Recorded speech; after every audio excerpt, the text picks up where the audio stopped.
Апаны сағыну. Аңгеме. Жазған жана оқыған Өмүрбек Қазақбаев.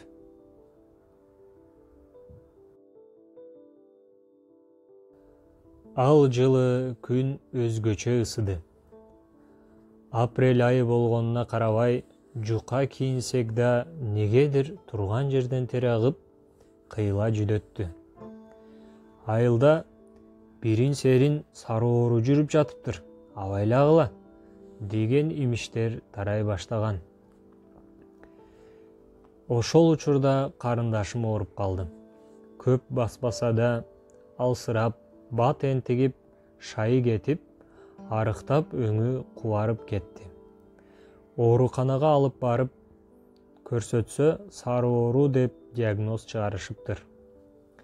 Ал ошентип 5-6 жашында аты жаман ооруга чалдыкты. Майлуу тамак, денеге ысык келчү тамактарды, аллергия чакырчу данек заттарды доктор тыюу салып койду. Карындашым жалаң гана кайнатылган тамактарды, мөмө жемиштерди жеп, ошондон гана пайдалуу элементтерди алып, өзүнүн ал күчүн кайтарууга тийиш эле. Эл катары тамак аш жей албаганын эсепке алып, ата-энебиз ага өзүнчө мөмө жемиштерди алып келип берүүчү. Биз бала эмеспизби? Мен бир ирет карындашым жейт деген дарбызды аябай талашканым эсимде. Аны менден көбүрөөк жакшы көрөт го деп көпкө таарынып да жүрдүм. Анын оору менен алышып, алсыз денесин алсыз тамак аш менен көтөрүп жүргөнүн кайсы башым менен туймакмын 8 жашымда. Арадан көп өтпөй, билбейм жылыш болбодубу же күчтүүрөөк көңүл буруу талап этилдиби, Айтор карындашымды Бишкекке алып кетүү жөнүндө үйдө талкуулар башталды. Ал жөнүндө мен да угам. Бирок ал жерде мага дарыланууга бара турганы кызыксыз эле. Менин элесимде апам карындашымды алып, эс алууга же Бишкекти айланып келүү үчүн бараткандай сезим болду. Мен да алар менен чогуу баруум керектигин максат кылып кое баштадым. Күндөр өтүп, жөнөөр күн жакындаганга чейин мени кошо алып кетүүсүн суранып, мен калып калаарыма өзүмдү өзүм ынандыра албай жүрдүм. Ошол күн да келди. Кечинде атам шалын актатып, күрүч кылып, ошо Бишкектеги туугандарга деп курут, май, патир нан жасап даярдык катуу жүрүп жатты. Көңүлүм бир шумдукту сезгендей тынч эмес. Ары чуркап, бери чуркап эле апама барып жабышам. Апа, мен дагы барам, Апа, мен дагы алып кетесиңер да, деп төтөлөгөн. Апам болсо, биз сенин карындашыңды дарылоо үчүн баратабыз. Бат эле келебиз. Сен да кетсең, үйдө иниңе ким карайт? Деп түшүндүргөн сүйт. Ал сөздөр бир кулагымдан кирсе, экинчисинен чыгып кетип жатты. Кечинде күндөгүдөй эле жаттык, бирок менин уйкум жок. Уктап эле калсам, эртең менен апамды таппай калчудай бир ой тынчтык бербейт. Уктап да кетипмин. Таңга жуук «Өмүш, деген үндөн ойгонуп кеттим. Турсам, апам маңдайымда. «Өмүш балам, жакшы отургула. Эниңди кара, күндө көп жүрбөгүлө. Ачка болбой, чай ичип курсагыңарды ток кылып жүргүлө. Макулбу балам?» Мени үйдүн чоң катары көрүп, бир чети менден айрыла албай тургандай сездим. Мен уйкудан турганга дендароо болуп түшүнбөй угуп турдум. Эшик жакты карасам, карындашым татынакай болуп кийинип алган. Бутуна бут кийимин чечпей босоодо туруптур.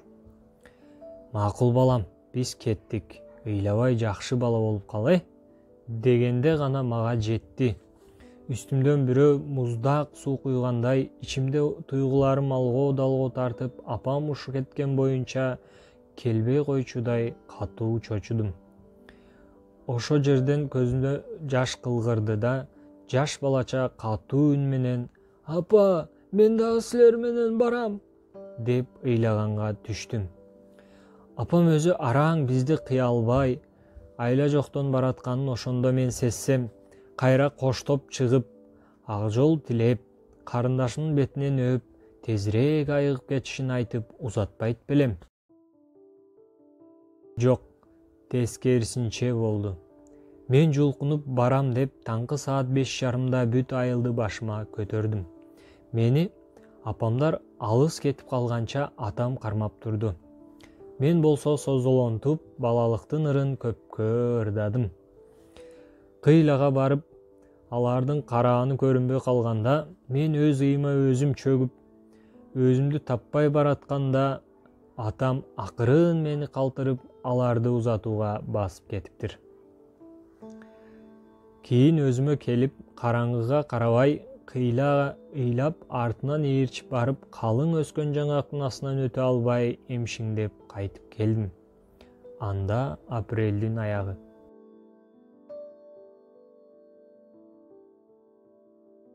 Ал арада убакыт өтүп жатты. Анда азыркыдай телефон жок. 3-4 ай Бишкекте жүрүшкөн болсо, бир ирет да сүйлөшкөн жокпуз. Атам, чоң энем, иним төртөөбүз жашап калдык. Чоң энем анда алдуу күчтүү. Тамакты өзү жасап берет. Нанды болсо туугандар кезектешип жаап алып келип турушту. Эжелерим үйгө келип, үйдү жыйнап, кээде үйдө нан жаап кетишет. Бир жолу май аяктап калганда, мектеп жабылар күн жакындап калды. 25 майда окуучулар үчүн бир чоң иштен кутулар күн. Мен 2 класста аяктап жаткам, бирок жүзүмдө баягыдай шаң жок. Апамды сагынып жүрдүм. Анда атам майрам күндөрү 10-20 сом акча берчү. Мектепте болсо раматылык чоң алан берет. 25 май күнү атам майрамга деп 20 сом берди. Ал эми чоң алам 10 сом берди. Ал жылдары 30 сом чоң акча. Бир стакан чемишке 1 сом, кээ бир балмуздактар 1 сомдон турат. 5 сомго тилим колбаса берет. Аны кесип алып, анан балдар менен ары-бери чуркап жүрө берчүбүз. Ал жылдары акыркы коңгуроодо өзүнчө шаң. Чоң класстар бирөөнүн тоюн өткөрүп аткандай даярданышчу. Биз болсо түшкөн шарларды тепкилеп, ары-бери чуркап жүрө берчүбүз. Бир кезде оюн зоок аягына чыгып, сөз мектеп директоруна берилди.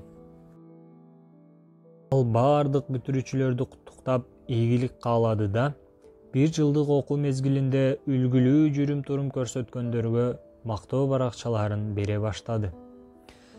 Анда ал баракчалардын да мааниси, шааниси бөлөк.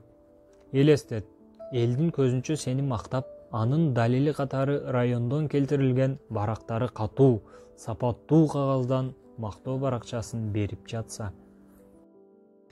Агай шарт эле 2 класстан баштады. Баланчаева Түкүнчөгүл үлгүлүү жүрүм-туруму окуудагы ийгиликтери үчүн сыйланат десе, арыдан бир классташ кызым чыгып баратат. Үстүндө ак көйнөк, чачына бантик тагып, бутуна кызыл бойтойгон ботинкасын кийип алып, элдин көзүнчө чыкты да, баракчасын алып келип, отурган апасына сунду. Апасы аябай сүйүндү. Артынан Түкүнчөев Баланчабек дегенде дагы бир классташ досум чыкты. Ал да костюм шым, ак көйнөк, капкара майланган бут кийими менен кекейип баратат. Ал да барып баракчасын алды да, ошол жерден апасына алып келип берди. Апасы аны бекем кысып кучактап, бетиненөөп койду. Негедир ага чейин эч нерсеге маани бербей ойноп жүргөн кебетем ошол жерге келип, ошол учурду аябай берилүү, суктануу менен карап турганым эсимде. Туура, мен анда жакшы окуурумду билет элем. Бирок жакшы окугандарга мактоо баракчасын берип, элдин көзүнчө мактап, анын ата-энесинин баласына ыраазы болгон жүздөрүн көрөм деп оюма да келбептир. Бир маалда агай тамагын кырып даярданып алды да кийинки мактоо баракчасы менен өзүнүн активдүүлүгү, үлгүлүү тарбиясы, окуудагы ийгиликтери үчүн Казакбаев Өмүрбек Жаныбекович сыйланат, деди. Мен болсо дендаро болуп турам. Жандагылар мени көрө коюп, колдору менен түрткүлөп, «Эй, сени чакырып атат, барбайсыңбы?» дегенде гана ишендим. Аябай сүйүндүм. Элестеткиле, мен коомго жаңы аралашып атамын да. Мени коом көтөрмөлөп, элдин көзүнчө мактап жатат. Ишенип ишенбей мен чыгып баратам. Үстүмдө футболка, карашымым чаңга ойноп ала чамбыл, бутумда болсо желим табичке. Элдин арасынан ошо агай турган жерге чейин 20 метрдей эре аралык. Бирок мага ошол жол узактай сезилди. Чыгып баратканда эле элди бир карап, өзүмдүн үстү башымды карап аябай уялдым. Ичимден апам Бишкекке кетпей үйдө болгондо мени да жашынакай кийиндип коймок беле деп ушул ой негедир биринчи келди. Барып мактоо кагазын алып, макталып, маарып, бир кыйла тең туштарымдын арасынан зоолом көтөрүлгөндөй сездим өзүмдү. Ал жерден мени туугандар куттуктады. Чоң апам раматылык дагы 10 сом берди. Ошентип үйгө келдим. Келип эле атама, чоң энеме мактандым, баягы мактоо баракчасын. Чоң энем дайымкыдай алкоо сөздөрүн аябады. Бирок үйдөгү бөлмөлөргө 10 жолу кирип чыксам да апама мактана алган жокмун. Аябай сагынганымды сездим.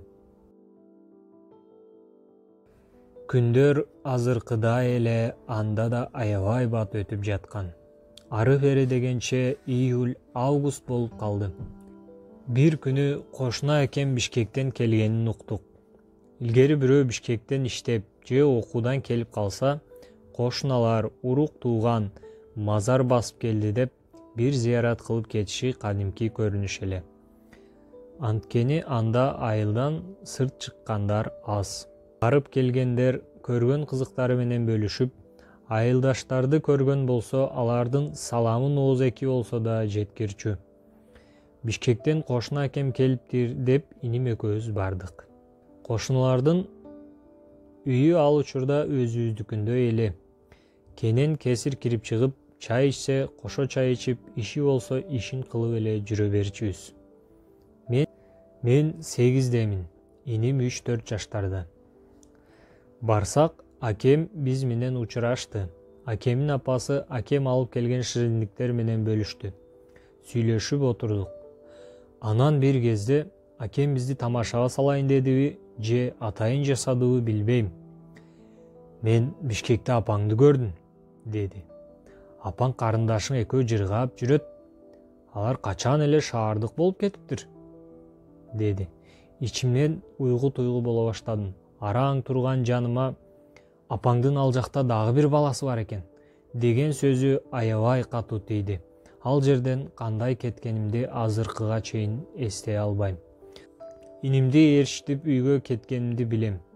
Баягы шириндиктер, момпосуйларды жедимби, жокпу, аны да эстей албайм.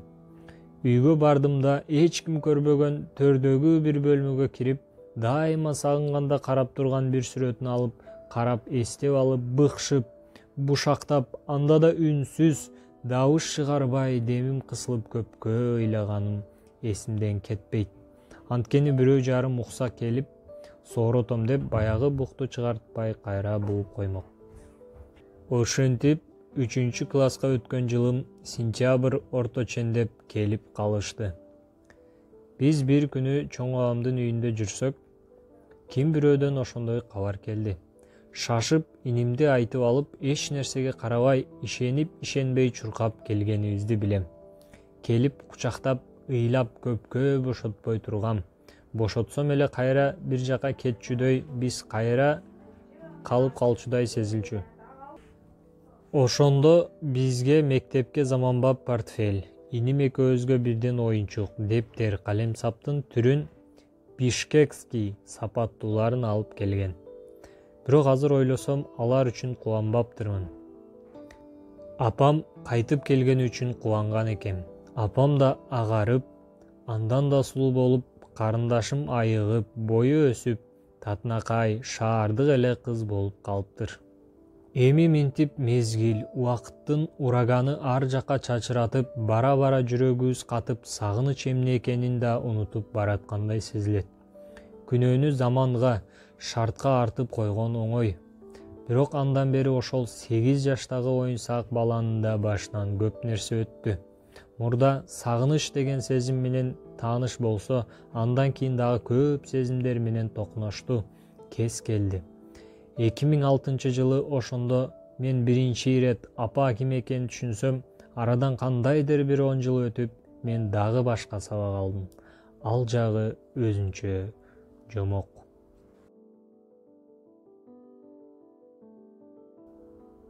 Каналыбызга катталып, башкалар менен бөлүшүп койгонду унутпаңыз. Бул сиз үчүн оңой, ал биз үчүн чоң стимул.